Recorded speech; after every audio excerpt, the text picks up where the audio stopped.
Hola, hola, ¿qué tal? Qué gusto reencontrarnos con ustedes. Inicia Pulso en este comienzo de semana. Ya estamos en el aire el lunes 8 de junio, donde han pasado cosas a nivel internacional, nacional y local. Vamos a, primero, salir un poquito de la frontera de nuestro país. Nos vamos a quedar al lado con lo que sucede en las elecciones. Este reñido conteo, una votación estrechísima, como hace harto tiempo se viene dando también como tónica, ¿no?, en el vecino país de Perú. Tenemos, por supuesto, un empate técnico que se ha conocido en la prensa de aquel país y también a nivel internacional la tarde de hoy lunes.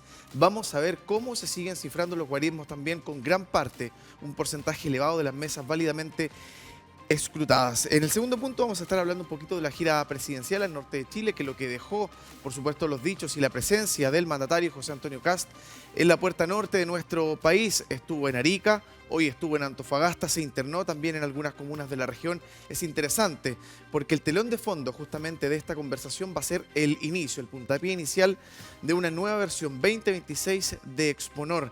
Un Exponor que además no solamente toma la atención de los medios locales, sino que en el mundo se está hablando de esta feria de emprendimiento, de producción, de minería, de comercio, que va a movilizar no solamente un contingente importante, representante del mundo empresarial e industrial, sino que una cantidad ingente de millones de dólares que van a ser parte fundamental de la discusión, al menos estos 4 próximos días. Saludamos al panel que hoy nos acompaña, el señor Jorge Lorenz, abogado docente y vicepresidente regional de Renovación Nacional. Muchas gracias, Jorge, por tu presencia. Y usted lo ve en cámara, por supuesto, el señor Cristian Zamorano, doctor en Ciencias Políticas y analista político en este panel de conversación. Como siempre decimos, la invitación queda extendida sobre su mesa para que nos acompañe conversando, debatiendo, dialogando en profundidad temas importantísimos para la región, el país y a nivel también sudamericano. Bienvenidos, acá inicia Pulso. Pulso.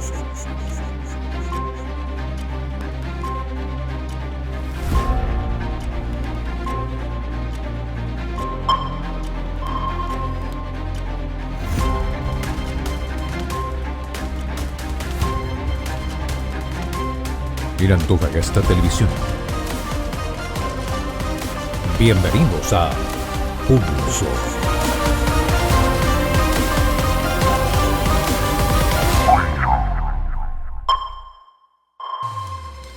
Bien, arrancamos, dejamos propuesto varios temas de conversación interesantes, ¿no?, para ir analizando, por ejemplo, lo que está sucediendo en Perú. Todo esto enmarcado dentro de una de las votaciones más reñidas, al menos de la última década. Ha sido un conteo de votos donde el escrutinio es clave para poder tratar de dirimir y clarificar cuáles van a ser los destinos del Palacio Presidencial peruano en los próximos 5 años. Por un lado, la candidata derechista Keiko Fujimori, hija de un todavía recordado presidente, y la carta de la izquierda, su contendor Roberto Sánchez, con más del 90, casi 94% de las mesas escrutadas. Hasta la tarde de hoy, la diferencia entre ambos candidatos estaba cercano al orden, atención, 0.088%.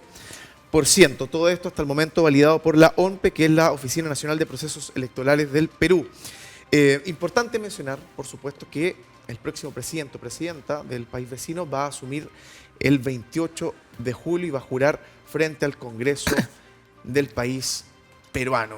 Importante, Jorge, bienvenido a la conversación, porque se empieza a mover también el escenario, el panorama político de la región y un país que es importante también en esta parte, ¿no?, sobre todo ligado a Chile, es el Perú. ¿Cómo te va? Bienvenido. Gracias. ¿Cómo ves la situación electoral en Perú?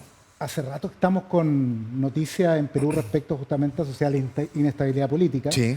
Y esto tiene diferentes factores. Ahora, en lo particular, la elección de hoy día se ve muy reñida porque si uno toma en consideración lo que fue la primera vuelta en Perú, no nos podemos olvidar que hubo 34 candidatos. Sí. O sea, una cifra completamente alejada de lo que puede ser el normal chileno. Entonces, 34 candidatos, claramente generar luego las alianzas, luego de un mes, digamos, para poder generar la convergencia de votos que permita a un candidato pasar o tomar finalmente la delantera y poder lograr el objetivo, es muy difícil.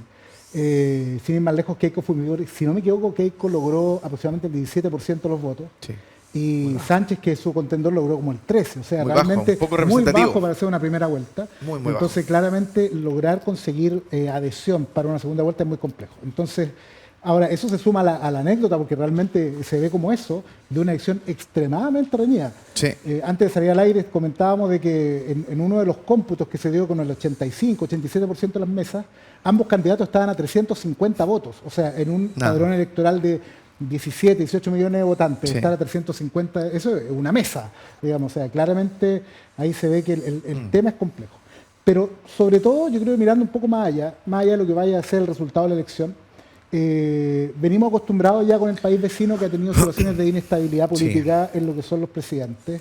Y la falta de una mayoría clara, nítida, a favor de cualquiera de los dos candidatos, sin duda va a hacer de que el proceso vaya a comenzar bastante inestable. No veo que vaya a haber una estabilidad absoluta en el breve plazo.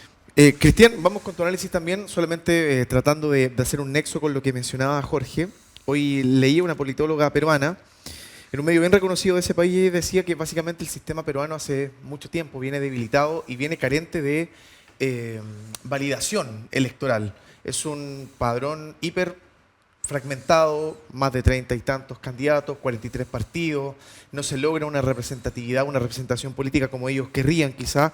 Y ella decía básicamente la volatilidad electoral nos remonta a las elecciones del 2021, la del 2016 y así contando hacia atrás, entendiendo además que Perú viene marcado con décadas de conflictos manchados por la corrupción ligado a la política. Entonces el panorama, ¿cómo lo ves tú, Cristian? ¿Cómo has visto esta jornada post-elecciones? Todavía estamos en elecciones porque están contando los votos. Sí. Mira, lo que yo veo, y voy a utilizar un marco histórico un poco más amplio. ¿Ya? En Perú habían fuerzas de extrema izquierda que eran armadas. Recuerden el Sendero Luminoso. Sí. Abel Guzmán, su juicio, Tupac Amaru. Tupac Amaru, el movimiento. Ollantumala, que también representa la otra cara. Cuando nosotros miramos nuestro escenario nacional político, y yo sé que existe un fuerte anticomunismo acá, igual no es comparable a lo que existe en otros países.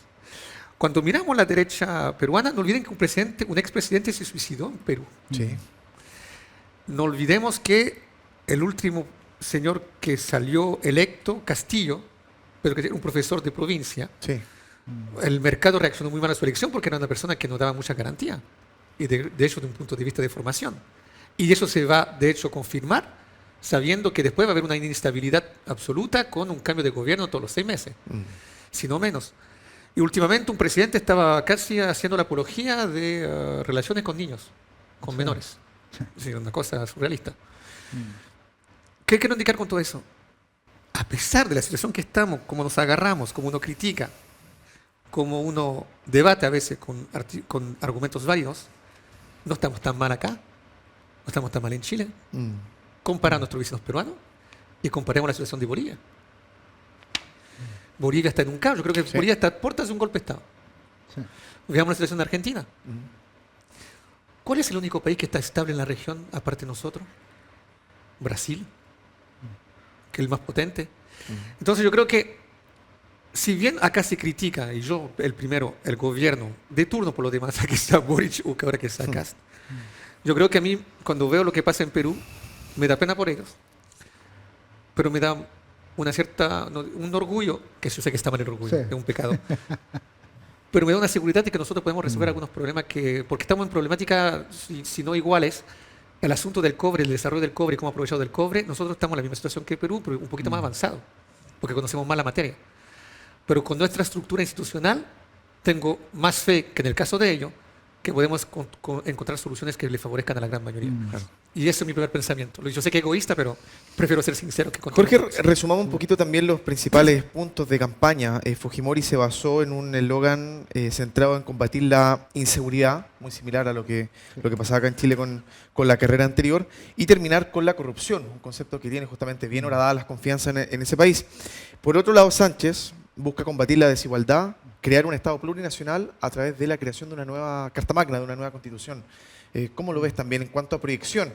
De repente uno dice, en un país como Perú, cuesta establecer políticas públicas de largo aliento, con visión de futuro, justamente por estos problemas que estamos deslizando. Es que yo creo que el discurso de ambos candidatos toma las retóricas de derecha-izquierda clásica, digamos, en Sí, Latinoamérica. muy Digamos, polarizada. no es una cosa muy novedosa, no están descubriendo la rueda dentro de lo que es la retórica y la dialéctica que ocupan. Ahora, ¿qué ocurre? Yo creo que el tema más de fondo tiene que ver con lo que conversábamos recién respecto del sistema político peruano y lo que te permite que finalmente cualquiera sea la tendencia que gane pueda efectivamente concretar un plan de gobierno. ¿Y dónde está uno de los problemas que fue, a mi entender, que fue el que generó la gran crisis o que detonó la crisis en el largo plazo, fue el cambio del sistema bicameral al unicameral en el año 92. Sí. Porque finalmente, al generar un sistema unicameral con un sistema electoral proporcional, promueves la inestabilidad política porque promueve en primer lugar la dispersión y por otro lado genera una inestabilidad desde el punto de vista de lo que es el sostén de toda la maraña del poder. Porque el Parlamento, que está, según lo que pasa en el Parlamento, es sólido el Ejecutivo. O sea, claramente no existe la lógica de lo que es la democracia liberal de los pesos y contrapesos en este caso, porque claramente el peso que tiene el Parlamento, más aún con la facultad de destitución que tienen del presidente, genera una absoluta inestabilidad. Sí. Ahora, una de las cosas novedosas que viene con este proceso electoral en Perú es justamente que vuelven al sistema bicameral, que es una cosa que no se veía, como digo, hace Cámara alta y Cámara baja, para que claro, exacto, Senado el Senado y la Cámara de Diputados. Sí. Que es un tema que tenemos acá, pero si nosotros hacemos memoria, cuando se debatió el proceso constitucional 1, también estaba la propuesta de tener un unicameralismo con sistema proporcional. O sea, había una mirada institucional, de la configuración de la institucionalidad que estaba mirando justamente lo que pasaba en el Perú. Y hoy día vemos lo que son los resultados de un modelo como ese. Claro. Entonces, ¿dónde está el gran problema? Bueno, habría que mirar en primer lugar este cambio de organización del Congreso peruano, si tiene un efecto real en lo que es la estabilidad del Ejecutivo, cosa que claramente en el sistema anterior no se vio, porque vemos, yo ya no recuerdo cuál fue el último presidente peruano que terminó su mandato. Claro. No recuerdo. Fujimori, Fujimori tampoco terminó. Ollanta tampoco terminó. No, verdad, exacto. PPK tampoco terminó. No, tampoco terminó. O sea, Alan García tampoco. No. Entonces, yo ya no me acuerdo. Toledo no me acuerdo. Después que tuvo los problemas, después parece. Parece, puede ser. Hay Wikipedia ahora que ayuda en ese tema. Pero ahí imagínate a lo que llegamos. Entonces, esa inestabilidad va de la mano con, porque no es que hayan sido destituidos por el Poder Judicial, no es que hayan salido necesariamente el problema de corrupción, no el Congreso, sino que ha sido el Congreso que lo ha destituido. Claro. Ahora, Cristian, igual la semana pasada cuando hablábamos un poquito de la elección en Colombia, hacíamos un símil del giro que están tomando algunas democracias sudamericanas o latinoamericanas, si ampliamos la mirada hacia la derecha. Tú no explicabas más o menos por qué se podía entender ese fenómeno. Pareciera, ¿no?, que en el caso de Fujimori podría arrastrar también a Perú hacia ese lado, entendiendo que la cuarta vez de esta candidata, una candidata eterna, más allá del peso del apellido que tiene político, histórico en Perú, es como la fuerza al menos de esa parte del espectro político peruano. Mira, sí, pero tampoco hay que mirar, no hay que creer que estamos tan alejados de aquello, porque justamente la resultante de un proceso progresista en numerosos países también despertó una ala superconservadora y ultraliberal en numerosos otros. Entonces, en cada país donde sucedió la emergencia y el fortalecimiento de una ala progresista, apareció del otro lado del río una fuerza más conservadora y más liberal económicamente hablando. Y si gana Fujimori, porque yo no descartaría todavía que pueda ganar, significaría que sería la hija de un tipo que hizo un golpe de Estado institucional, ultraconservador, duro. Es su hija que volvería al poder por vía democrática. Kast y su relación con Pinochet, ¿cómo es?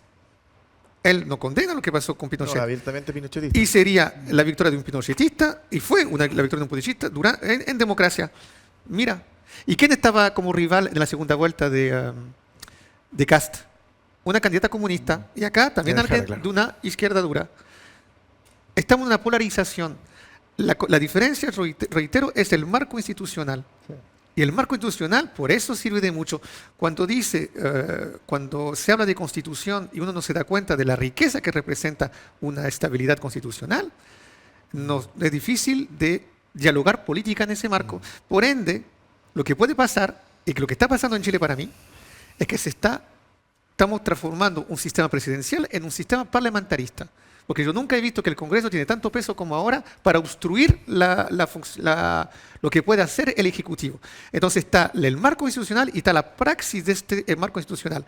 Mientras la praxis del marco institucional respeta ese marco, estamos bien. Pero puede perfectamente haber una situación donde la praxis no respeta el espíritu de la norma. Y yo creo que en el caso de Perú es el marco que está podrido. En el caso de nuestro país, a veces la praxis, las acusaciones constitucionales no están siendo ocupadas por lo que realmente son. Entonces hay que tener mucho cuidado con la praxis, pero hay algunas señales que nos indican que igual por parte de todos los partidos, en el fondo igual hay un respeto del marco constitucional que está implementado en la cultura política chilena.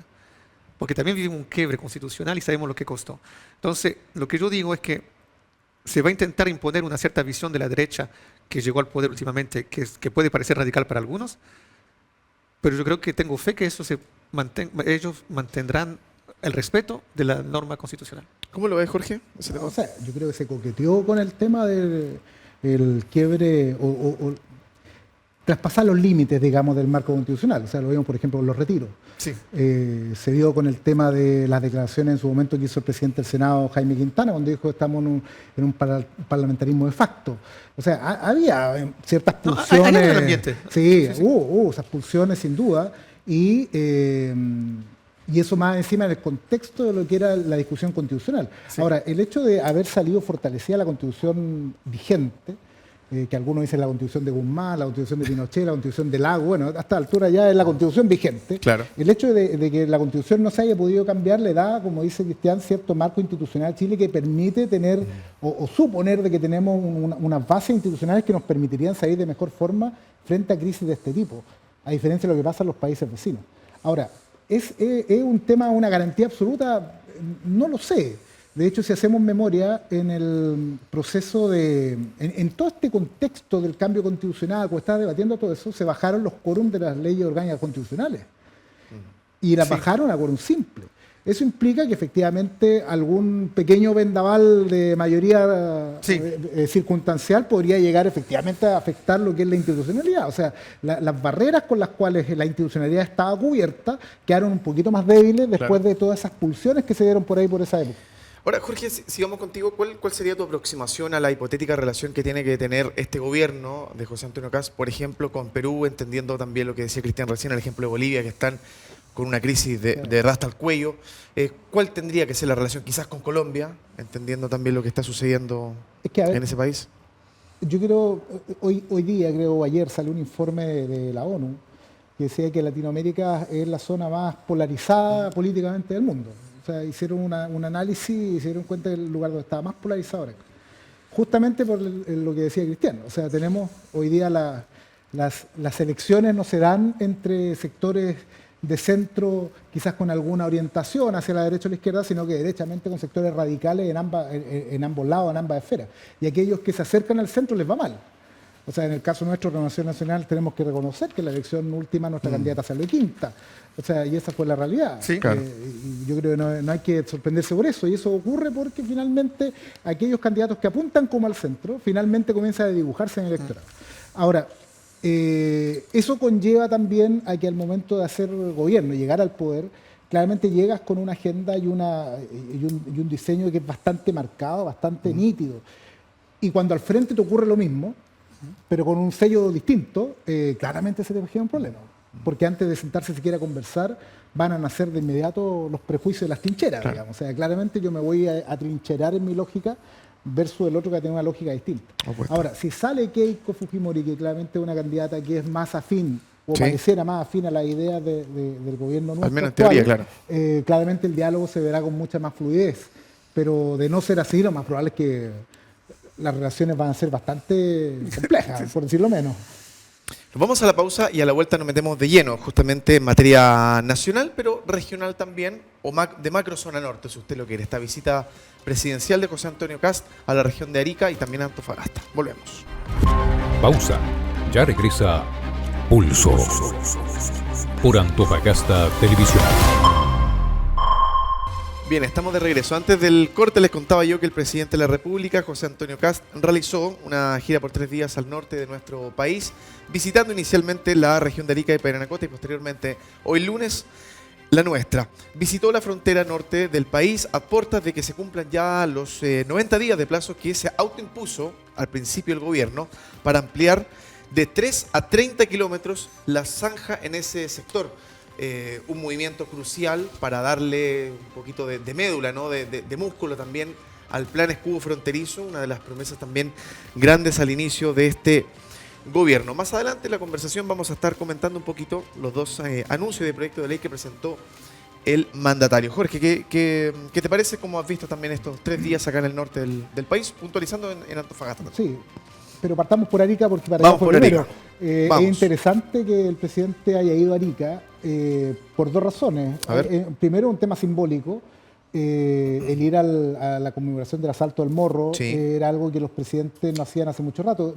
Si no me equivoco, la última persona que lo hizo fue Bachelet en Bachelet 1, o Lagos, por ahí debe haber sido. 20 años y un poco más, No, entonces, claro, y de hecho Elwin, al volver a la democracia, uno de los primeros actos que hizo fue haber ido a esta ceremonia. Sí. Entonces, no es habitual que el presidente salga a este tipo de actividades, salga tan lejos por lo demás, y tampoco es habitual que el presidente haga una gira de 3 días a una zona. Normalmente el presidente va por el día, vuelve, Sí. va a un acto en particular, pero acá se hizo algo bien potente en Arica. Además, el Senado también viajó, bueno, vimos que la presidenta del Senado, Paulina Sí, Núñez, ahí lo vimos estuvo en la allá foto, también sí. con la comisión de zonas extremas, estuvieron sesionando en Arica, o sea, se le dio mucha fuerza, estuvieron los ministros, estuvo el ministro de Interior, hubo mucha fuerza. Ahora uno dice, ¿por qué razón? Claro, está el tema simbólico, pero también hay un tema de relato. Este gobierno se planteó desde un comienzo en 3 ejes. El tema de seguridad, el Sí. tema de migración y el tema económico. Económico, sí. Empezaron con lo económico. Y Dieron vuelta a la agenda. Y curiosamente, Claro. es como la pauta hoy día.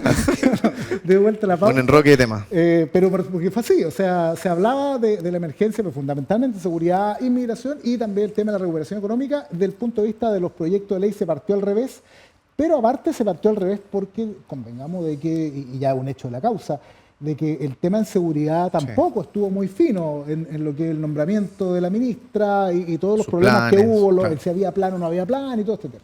Finalmente, luego la cuenta pública, el presidente, o poco antes, hace el cambio de gabinete y obviamente tiene que salir a empoderar nuevamente lo que es su agenda. Y dado que el tema económico está en curso, Sí. y dado que en materia de migración poco a poco también se va avanzando y alguna medida, debía retomar el tema con seguridad y claramente lo más vistoso, lo más señero, es lo que se habla de la frontera norte, así como quizá en el gobierno anterior fue el conflicto mapuche. Entonces Sí. son elementos como muy simbólicos y bajo esa lógica tiene mucho sentido que el presidente haya ido y el hecho de que se haya quedado 3 días es porque realmente es un tema que le importa clavar en la agenda, le importa poner la bandera ahí y está bien, es parte de su relato, que me parece que está en línea de lo que él dice. Ahora, Cristian, metámonos de lleno, contémosle a la gente que los 2 anuncios de proyecto de ley, el primero es la etapa del escudo fronterizo, que incluye, por ejemplo, elevar de 5 a 60 días el plazo para retener y concretar la expulsión de migrantes. Y lo segundo que anunció el jefe de Estado es sancionar la entrada y salida de migrantes irregulares y perseguir también, como un segundo elemento complementario, a quienes facilitan los traslados de estas personas en los límites fronterizos de nuestro país. ¿Cómo evalúas también, Cristian, esta vuelta que se dio José Antonio Kast, al menos por 3 días, el fin de semana hasta hoy, en el norte del país? Bueno, concuerdo con nuestro invitado, sí, yo creo que hubo un intercambio en el orden de las prioridades prometidas durante la campaña. Sí, se priorizó el aspecto económico, cuyo resultado no lo vas a ver de inmediato. Entonces ahí tuvo un costo popular. Yo creo que a mí me da la impresión, acá no quiso reconocerlo o no aceptó nuestro planteamiento el representante de Republicano que invitamos el otro día. Y él dijo que no había un segundo tiempo que se iniciaba. Tú le hiciste la pregunta, hay un Sí. segundo tiempo que se inició. Post cuenta pública. Exactamente. Post cambio de gabinete. Y post cambio de gabinete. Y él dijo, no creo ya. Y yo digo que sí. Y yo creo que el que encarna eso es Arrau, en el cargo de ministro de Seguridad. Y mira, empezó él, ¿te acuerdas que yo indiqué que él va a ideologizar el cargo? Cosa que no tenía esa carga la fiscal No. que estaba ahí. No, ella era más técnica. Claro. Él llegó y de algún modo a veces lo técnico es inferior, escuchen bien, y me hago cargo de lo que digo, a la voluntad política. Él Ahí está quedó mostrando demostrado. un afán político de darle Sí. un color al mando. Ya. ¿Y qué pasan días después? Kast se viste de una chaquetita verde y va al norte Sí. a mostrar que, ¿sabes qué? La frontera vamos a cerrar. Las medidas que promocionan, a la diferencia de otra medida que promocionó en la cuenta pública, son realizables, son factibles y me parecen legítimas. Los tipos que transportan gente en la frontera tienen que ser sancionados. Porque de algún modo están afectando, tiene mucha consecuencia el acto que ellos hacen. Penalmente debe ser sancionado porque eso tiene un daño social muy alto. Tú no sabes quién haces entrar de manera informal y ellos participan en eso, porque no podemos chequear quién entran. Y no creo que van a venir a buscar pegas formales. Entonces, lo que está haciendo me parece sensato. No entiendo los tiempos que han utilizado, o lo entiendo, pero me da un poco lástima para el gobierno porque ganó muy mala reputación. Ahora, con esta medida, yo creo que puede renacer una luna de miel con la opinión pública, y sobre todo si hay resultados, y sobre todo si hay imágenes, sobre todo hay un mensaje que se concreta, que es decir, acá vamos realmente a ser eficientes. Y por lo que concierne el viaje a Antofagasta, es verdad, da gusto ver que por fin el norte es considerado. Son 3 días, ojalá esto se repita, pero que venga la mujer acá, la esposa del presidente, a pasearse al norte de la ciudad, que vengan 6 ministros al Exponor, no tiene ningún antecedente. Si lo hace un gobierno de derecha dura, bueno, pero por lo menos hay que reconocer lo que está haciendo y le está dando una relevancia al norte que hace rato que merece ser reconocido. Extendámosle, retrocedamos un poquito en la conversación, en el punto de Cristian, extendámosle la pregunta también a nuestro invitado. Post cambio de gabinete ministerial, post cuenta pública, Jorge. ¿Un segundo aire, un segundo tiempo, un envío nuevo para el gobierno o no están así? No, sin duda. Ya. Sin duda. O sea, yo creo que... Y no hay que tenerle miedo a eso. Ahora, ¿qué es lo que pasa? Que a veces... ¿Por qué se confunde? Porque se toma este tema del segundo tiempo un símil futbolero. Y yo creo que es un error, porque claro, en el fútbol hay 2 tiempos. Sí, pues entonces el partido. Perdí el tiempo. Llevaba 2 semanas y perdí mi primer tiempo. ¿Qué pasa?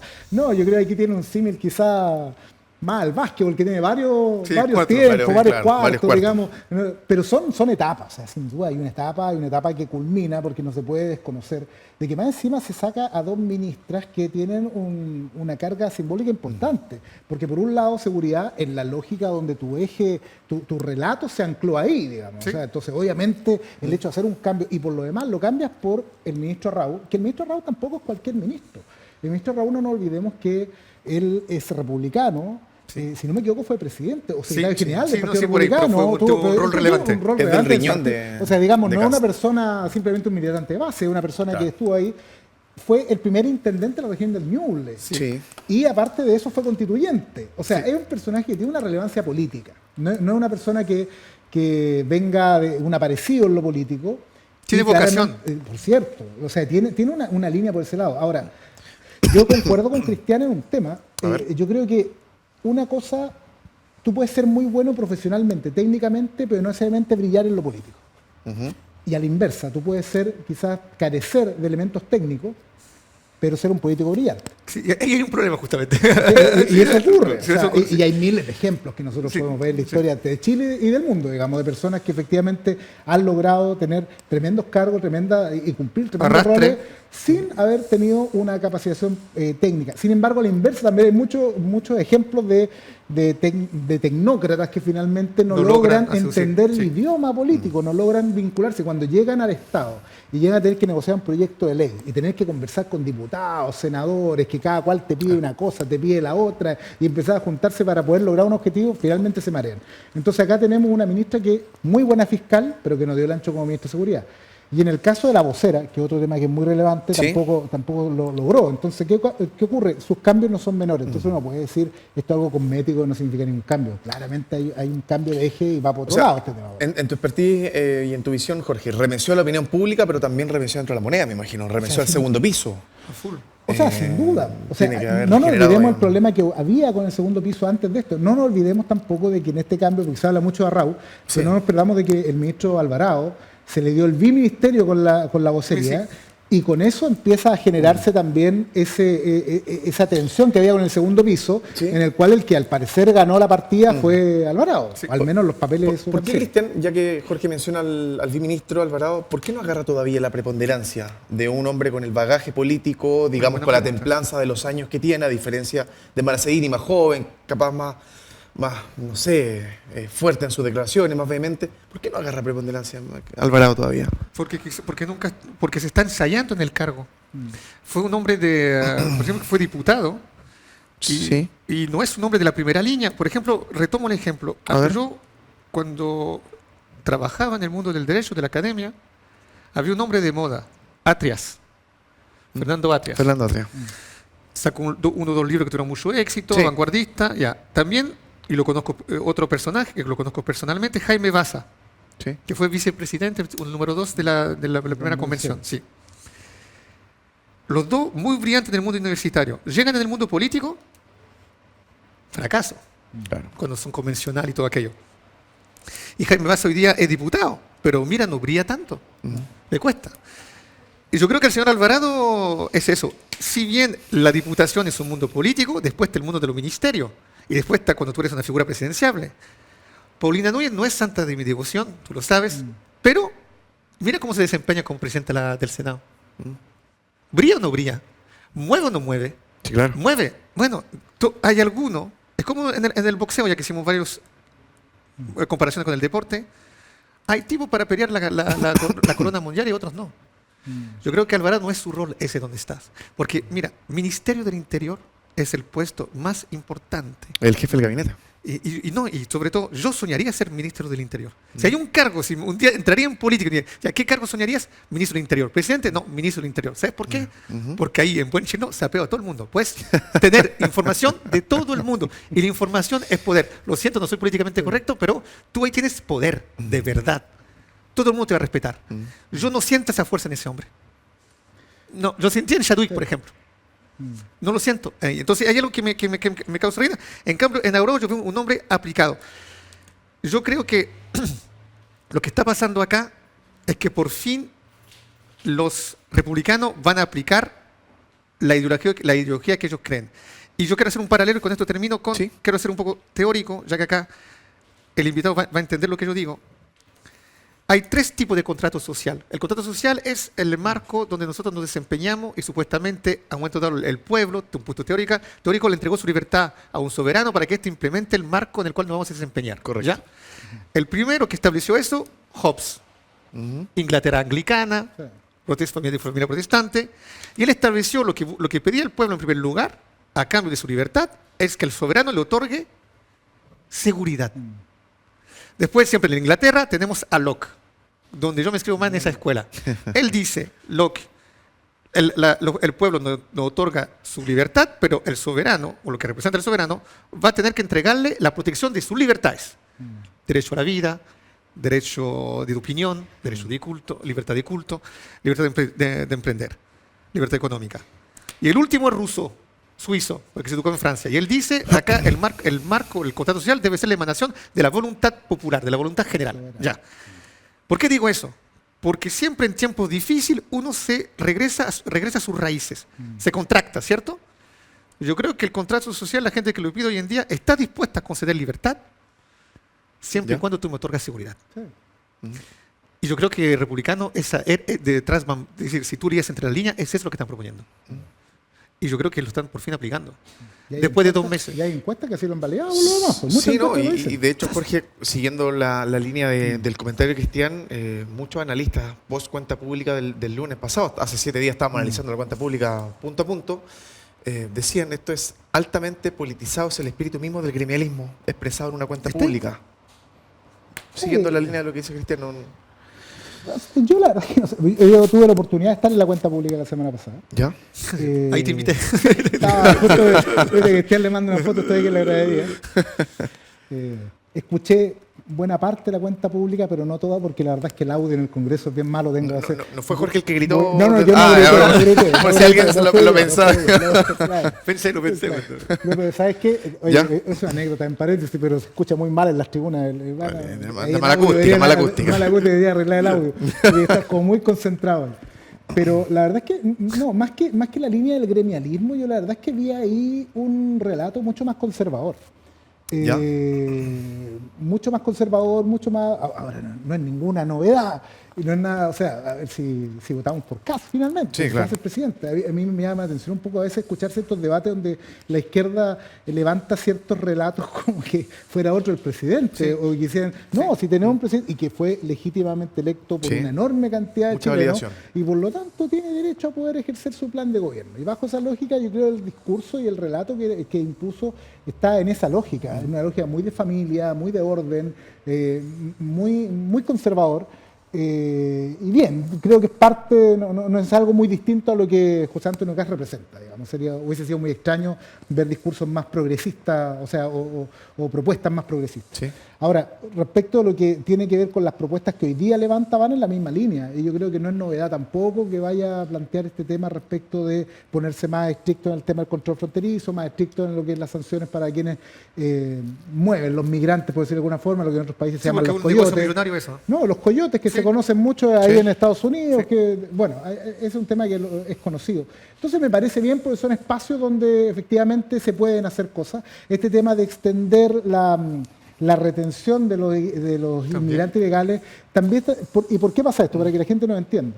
Pues resulta que hoy día son solamente 5 días los que tú puedes Sí. retenerlo, y luego de eso tienes que soltarlo. Pero si no alcanzas a expulsarlo entre 5 días, tienes que soltarlo. Y obviamente Liberarlo. porque lo suelte ya no hay forma de poder pillarlo. Entonces aquí lo que estás pidiendo es tener más margen para poder hacer efectiva lo que es la norma.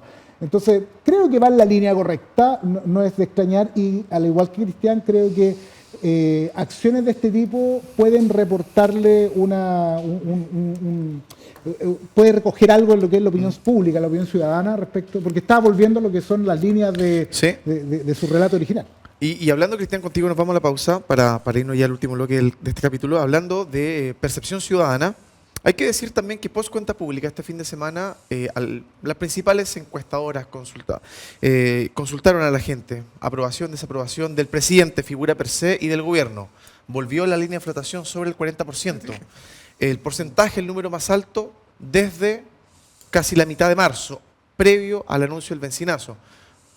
Si recogemos lo que decía la ex ministra vocera, Mara Cedini, este gobierno no se dejaría llevar por las encuestas, pero aún así el entrecruce de miradas está bien interesante justamente en esta semana, Cristian. ¿Cómo lo ves? Que la economía es importante. Yo recuerdo una columna tuya que escribiste en el Mercurio sobre la aproximación norteamericana de la política, que la economía es muy importante para los norteamericanos. Y tú retomaste una citación de Bill Clinton.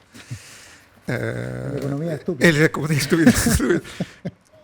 Pero ¿sabes qué? Yo creo que el símil, la comparación con Chile es posible, pero yo creo que el chileno lo que le gusta es la estabilidad. Y la seguridad, yo creo que muchos añoran una cierta seguridad que antes existía, que igual se quejaban, pero hoy un tipo de delincuencia que es mucho más brutal. Yo creo que mientras hayan señales que indiquen que van en esa situación, que van en esa dirección para encontrar un resultado rápido, yo creo que van a tener un apoyo popular. Y quizás no los 60% que tuvo, puede ser más, pero a lo menos va a estar en el agua entre los 50 y 60%, porque hay una mayoría de chilenos que quiere que palpite, que se sienta una seguridad a la brevedad. Nos vamos al corte, el segundo y último de esta tarde-noche de lunes, y nos metemos de lleno en lo que fue la primera jornada, me imagino, con movimiento, con harto condimento, con algunos datitos que vamos a contar de la Exponor en su edición 2026, cuando se dio el puntapié justamente con la figura de José Antonio Kast, acá, en el lado norte de la ciudad. Volvemos. Sigue Pulso por Antofagasta Televisión. Estamos de regreso y usted lo ve, tenemos otro integrante, el periodista Juan Andrés Vélez en nuestro panel. Ya vamos a contar un poquito con su visión. Acaba de llegar de esta primera jornada inaugural de la Exponor 2026 que contempla la inclusión de 36 países, un invitado especial que es Canadá, país también altamente ligado al rubro minero hasta cierto punto. 47.000 visitantes se espera para estos 4 días de este magno evento, una proyección de negocios que podría hacer girar la brújula económica cercana a los $1.000 millones. Atención con eso. Y el impacto para la región se ha proyectado en 15 millones de la divisa norteamericana. Bien decíamos, el presidente estuvo también la presidenta del Senado, senadora de la región, Paulina Núñez, un popurrí de ministros que visitaron también la región y especialmente el recinto ferial Exponor, distintos representantes del rubro minero, empresarial, productivo. Y hay que mencionar, entre otras cosas, algunas anécdotas también que le van sumando, ¿no? Un sazón distinto a esta edición de Exponor. El presidente Kast vino a inaugurar, porque el último había sido Eduardo Frei Ruiz-Tagle el año 99. Desde ahí eran 27 años corridos desde que un mandatario no se posicionaba, ¿no? Para dar el vamos a una versión de Exponor. Entregó algunos ejes centrales dentro de su alocución. Ya se lo vamos a preguntar a Juan Andrés, que lo pasamos a saludar de lleno. Bienvenido, Juan Andrés, ¿cómo te va? ¿Cómo estuvo esta primera jornada en general? ¿Cómo está Eduardo, Cristian, Jorge? Gusto saludarles. Andamos de punta en blanco como ameritaba un poco la jornada. Sí, verdad. Hay onda. Sí, no, estuvimos ahí con estilo siempre. Sí. Estuvimos ahí siendo parte de esta desfile de autoridades. Es Sí. muy poco común lo que pasó hoy día con Exponor y yo creo que también muestra el sello de este gobierno en el sentido de una apuesta que sabe que puede estar en la minería el sostén económico de lo que viene. Porque el panorama en otros términos yo diría que no se ve tan próspero como se ve en el rubro energético y minero. Y yo creo que ahí va a estar el sustento y por eso es como que se apostaron todas las fichas a lo que estaba pasando acá. Llega con 6 ministros, además, algo inédito, además de lo que tú nombrabas de que ha sido de los pocos presidentes que ha estado en la jornada inaugural, además llega con un staff de ministros, ya estuvo obviamente el viceministro de Economía y Minería, estuvo ministra de Obras Públicas, estuvo de Energía. Ciencia y Tecnología, Energía. Bienes O sea, nacionales. bienes nacionales, eran 6 ministros, algunos subsecretarios Sí. incluidos. Lo que sí, entre tantas autoridades, y es una cosa que uno, discúlpenme, las personas de Exponor debe controlar, fue una eternidad. Todos dieron discurso. Porque primero había que esperar que llegara el presidente, que no llegaba. A eso de las 11:30 recién su avión estuvo en la losa del aeropuerto Andrés Sabela.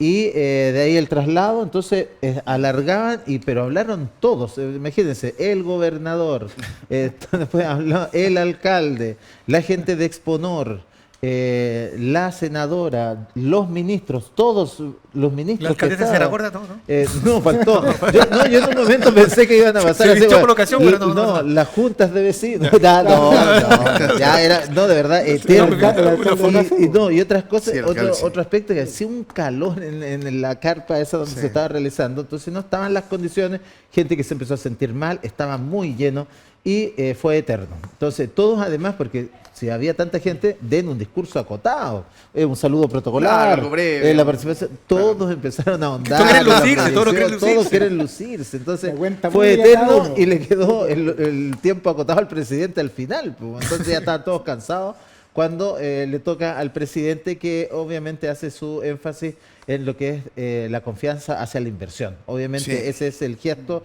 y eso es lo que se busca con todo esto, que es dar estas condiciones, que es una de las grandes promesas de este gobierno, que es dinamizar la economía a través de la inversión extranjera, recuperar estos capitales que no estaban llegando, recuperar capitales de dinero de chilenos que también estaban fuera, y ese es el gesto. Ahora, lo que uno ve también, porque tengo no solamente que decir las cosas bonitas, sino que por ejemplo, en las últimas escenas antes de venirme para acá, había un robot. Entonces tú ves la tecnología, pero ese robot caminando en tierra, en un piso de tierra. ¿Por qué? Porque no están las condiciones feriales. Claro. Ese espacio ferial lleva años igual.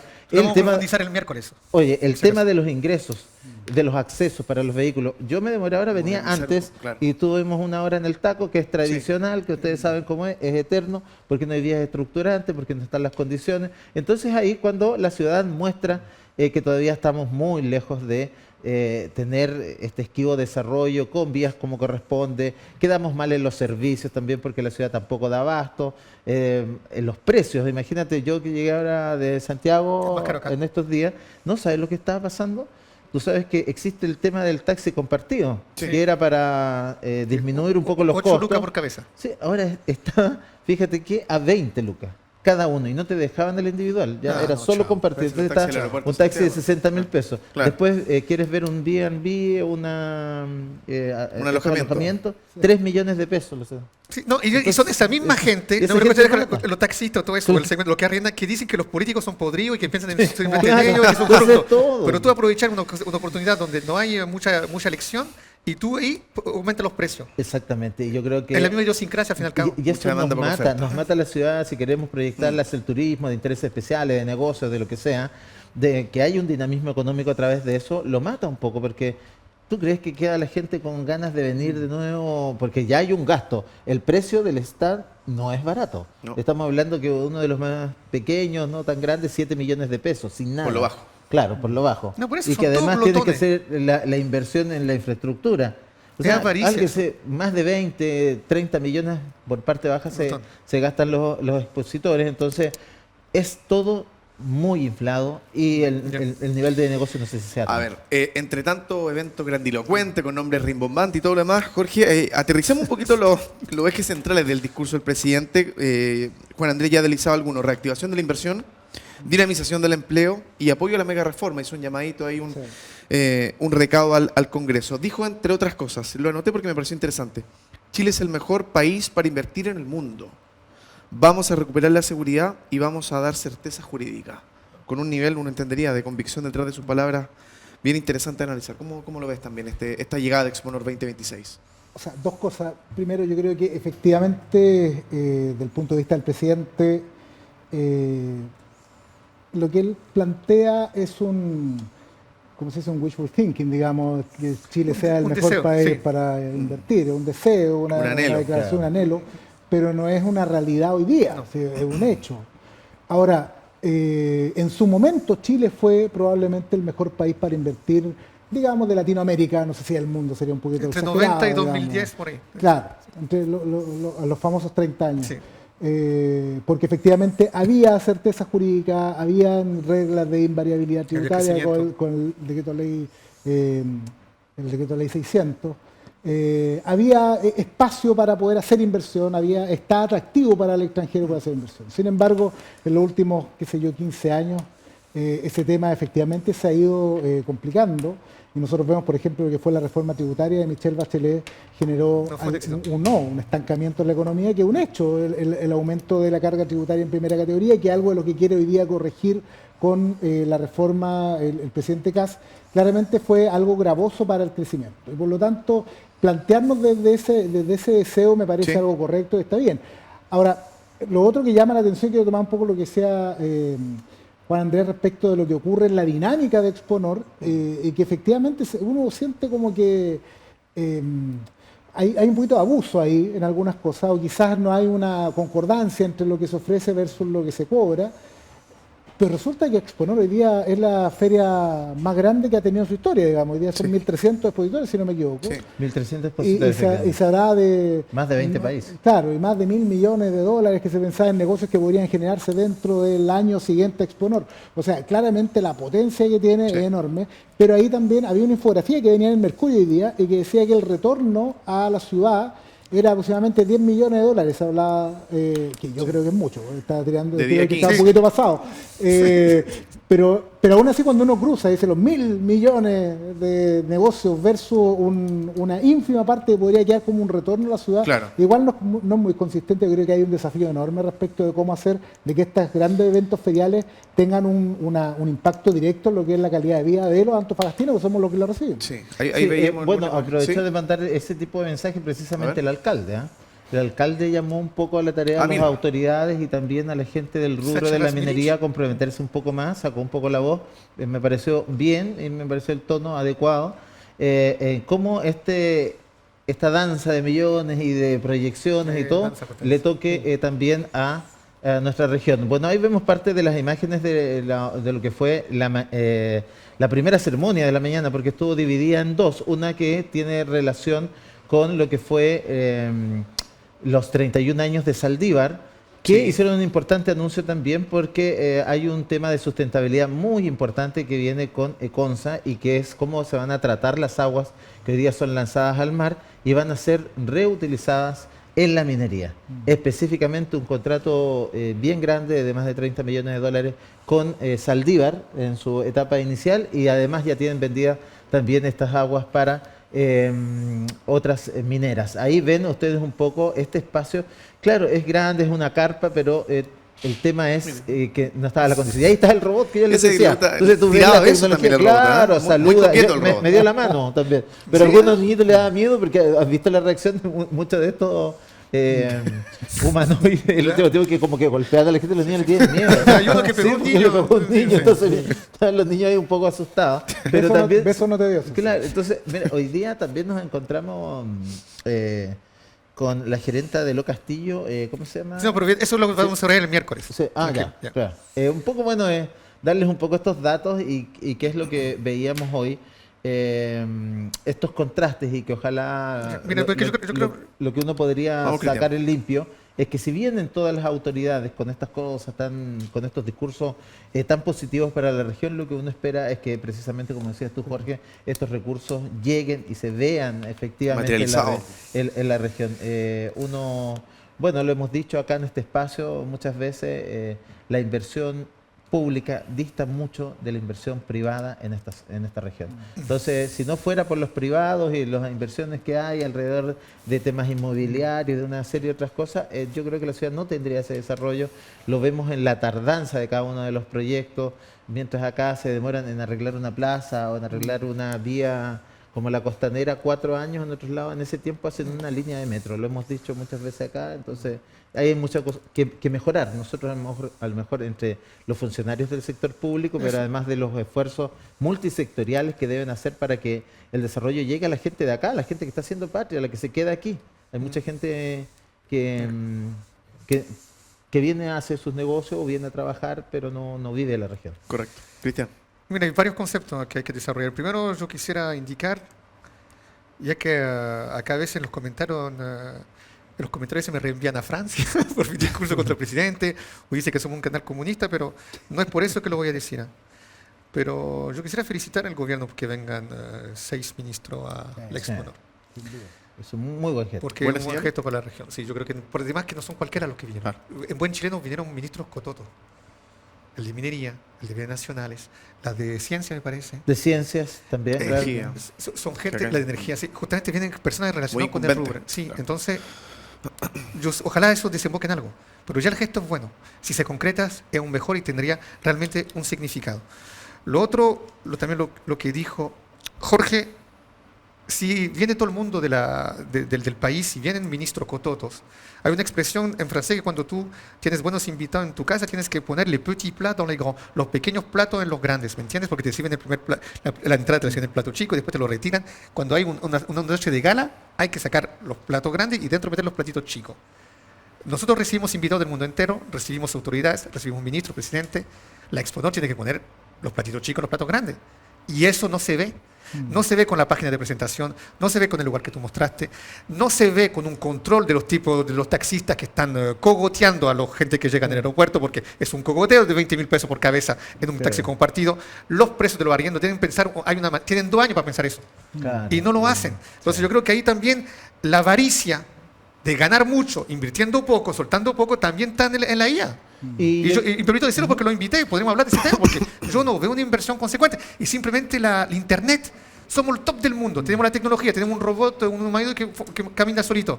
Y no tenía la frecuencia, buen internet en el lugar, claro. Buena wifi, es un chiste, es incoherencia eso. Entonces, y eso tiene que ver con la simetría, porque si eso se ve a nivel micro, me hablas de inversión y no tienes un buen wifi y una buena internet, no pavimentaste el piso, ¿qué tú le puedes pedir a los grandes políticos para que suelten dinero para la región? Si tú no trabajas a nivel micro, ¿por qué le vas a pedir al nivel macro algo? Porque es verdad que hay una asimetría en el sentido donde se ve mucho en dinero y se ve poco en desarrollo. O se podría mucho más. Entonces, eso también corresponde a la misma idiosincrasia. Yo siempre lo digo y con eso termino. Sí. Acá es como en física cuántica. Todo se explica, y Jorge vas a entender lo que yo digo tú, yo estoy seguro que te gusta aquello, porque todo el universo con la biología se puede explicar con una sola ecuación. Y la misma, lo micro se explica con lo macro y lo macro está conectado con lo micro. Cuando tú ves el tipo del taxi que aprovecha esta situación para pedir 20.000 pesos, eso se relaciona también con el hecho que hay una simetría entre la inversión que recibe Antofagasta y la poca traducción en lo concreto de aquello. Porque, mira, un ejemplo, y realmente con eso termino. Otra vez, después del entrenamiento con el equipo nortino, vamos después a tomar un trago, tomé agua, obviamente, y después del entrenamiento... Para rehidratarte. Sí, no, pero doble. Y la cosa es que pedí sin hielo, pedí el agua. Y el asunto es que, al momento, digamos, ¿cuánto pagan la cancha? Porque la cancha, la corporación municipal. Y me dice tanto. Y la niñita que juega en hockey también. Y estos también. Y yo digo, estando en la región que produce 20% del cobre al mundo, que lo otorga, 20% lo otorga al mundo, todo el desarrollo de la tecnología, ¿cómo pueden haber asociaciones donde hay niños que juegan a un deporte, hacerle pagar el arriendo de la cancha municipal? Debería ser gratis. Claro. Eso, ahí está la simetría y yo tengo algo que tiene que ver con la ecuación que yo te digo. Jorge, muy en breve, muy somero, ya nos pilla el tiempo. ¿Qué sientes que le deja realmente Exponor a la ciudad de Antofagasta y la región como tal? Voy a ser bastante crítico. Yo creo que la ciudad le deja poco. Ya. Sino nada. O sea, termina Exponor. Pensemos en 2 semanas más, 3 semanas más. ¿Qué nos va a haber dejado Exponor? ¿No? Es decir, hemos pasado por muchas Exponor ya. Sí. La verdad es que no. La ciudad sigue. no es que la ciudad esté más limpia, la ciudad esté más ordenada, que se haya dejado algún tipo de obra vial, alguna obra... no existe nada que te haya quedado que tú digas esto fue gracias a que vino, me acuerdo en el año 87 cuando vino el Papa Juan Pablo II, Sí. vino a algunas ciudades y siempre me acuerdo en Temuco hay una tremenda cruz que está ahí en calle Caupolicán. Dice, no, cuando vino el Papa... Era la visita del Papa. Como que en la visita del Papa, es como... Coquimbo también. Claro, vino el Papa, te dejan. Vino la Exponor, yo me pregunto, o sea, los amigos nos están escuchando, vivimos todos acá en la ciudad, ¿qué nos deja? No sé, yo creo que es poco. Yo creo que sí genera mucho negocio, genera movimiento y eso es bueno, yo no critico en lo absoluto, eso creo que es muy necesario hoy en día de que haya un movimiento, que haya dinamismo, que haya crecimiento, de que la industria minera pueda moverse y todo lo que es el negocio que va concadenado a aquello. Pero el punto de vista de la calidad de vida del antofagastino, o que haya algo realmente Algún para la impacto ciudad, realmente. un impacto real, yo veo que es muy poco. Juan Andrés, solamente para cerrar, tuviste todo el día hoy presente en la jornada número 1 del Exponor. ¿Cómo se proyecta? ¿Qué sensación te deja esta semana de Exponor? de Vamos feria? a seguir viviéndola por dentro, palpitando lo que se da. Como bien decía Jorge, yo creo que hay un dinamismo económico que no es ni la 10ª parte de todo lo que se genera en recursos. Entonces no la 10ª parte. mucho menos, ni del 1%. No, ¿cierto? sí, eso. Será un 0,5. 0,5. Claro. Entonces, claro, es muy residual y lo que sí obviamente se tiñe por algunos días de entusiasmo. Vimos a todas las autoridades, más allá del color político, con una mirada de desarrollo, de futuro. Un bálsamo, Yo creo que hay discursivo. instancias que pueden funcionar mucho mejor, como esta iniciativa en que las empresas mineras también se están involucrando en el desarrollo de la región, pero que siento que no ha cuajado del todo la EMPRA, Sí, esta la entidad, Estrategia Minera claro, Regional. EMPRA. Entonces, siento que instancias como esa podrían a lo mejor llevarnos a que exista una mayor conciencia hacia el desarrollo que debe tener una zona como esta. Se lo dije directamente incluso al viceministro de cómo la gente siente todavía que esta es una zona de sacrificio y cómo dejamos que siga esa sensación, pues no solamente de Antofagasta, Calama y el norte en general. Si uno ve de Serena hacia allá, el país cambia efectivamente y no es que uno lo diga así casi como dolido, no, es una realidad. Entonces lo que uno buscaría es que obviamente en infraestructura, en calidad de vida especialmente, que hoy día fue un tema recurrente Sí. en la jornada, se traduzca en realidad Bien. en mejor calidad de vida para los ciudadanos de esta zona y ojalá que todas las cosas que se hablen ahí se traduzcan también finalmente en oportunidades de negocio, de apertura también a las pymes locales que muchas veces se ven, yo diría, en desventaja con empresas que llegan Sí, de otros sin lados, duda, con la otra competencia. tecnología, con otros precios y que finalmente no existe acá ninguna normativa ni ninguna visión concreta de decir, ¿sabes qué? Vamos a preferir, vamos a darle una cuota exacta a las pymes locales, vamos a tener también una cuota de trabajo para la gente de la Sí. zona y todas esas cosas se traducen en que también la plata quede acá, porque finalmente la gente que viene a trabajar en las mineras está viviendo en otros lugares y no necesariamente porque el sistema de turno puede ser, pero también es porque la ciudad nos da la calidad de Amigable, vida para que amigable. traigan sus familias, para que haya buenos colegios, para que haya salud, que son elementos básicos que obviamente se encuentran en otras latitudes y en otras Comentario ciudades del al país. cierre, Cristian. Nos vamos. Mira, simplemente para... ¿Todos acá vieron la película American Gangster con Denzel Washington? Sí. ¿No la vieron esa Claro, película? clásico, sí. Bueno, a un momento dado él habla con su hermano que viene del campo, a un momento dado, más tarde después de él, y a un momento su hermano llega súper bien vestido a una fiesta y imita a un tipo, otro gángster, y ahí Denzel Washington le da una lección, le dice, ¿sabes qué? El que se viste de manera más llamativa en un carrete, en una fiesta, en una gala, es el más frágil. Cuando tú vas a un evento como la Exponor y que todos quieren lucirse los políticos para lucirse en ese momento preciso, en ese gala, es la misma cosa que dice Denzel Washington a su hermano. Ese es el más frágil, es el que hace menos. Porque si tú quieres combatir la simetría entre lo que genera esta región y lo que se puede quedar acá, no es en ese lugar que tienes que ir a hablar, es en todo el resto del año. El que habla más ahí, para mí, el que hace menos durante todo el resto del año. Muy bien, nos vamos agradeciendo la presencia de Jorge Lorenz, Juan Andrés Vélez, que se sumó ya al último del programa, Cristian Zamorano y ustedes del otro lado, que nos premian siempre y con la diferencia de su sintonía. Hasta el próximo miércoles, cuando sigamos hablando seguramente de Exponor y otros temas atingentes a la agenda local y nacional. Hasta siempre, chao. Fue Pulso, un espacio de propuestas, lo que marca la agenda, las decisiones de futuro. Conversaciones y análisis en profundidad. Contingencia y debate. Pulso. Por Antofagasta Televisión.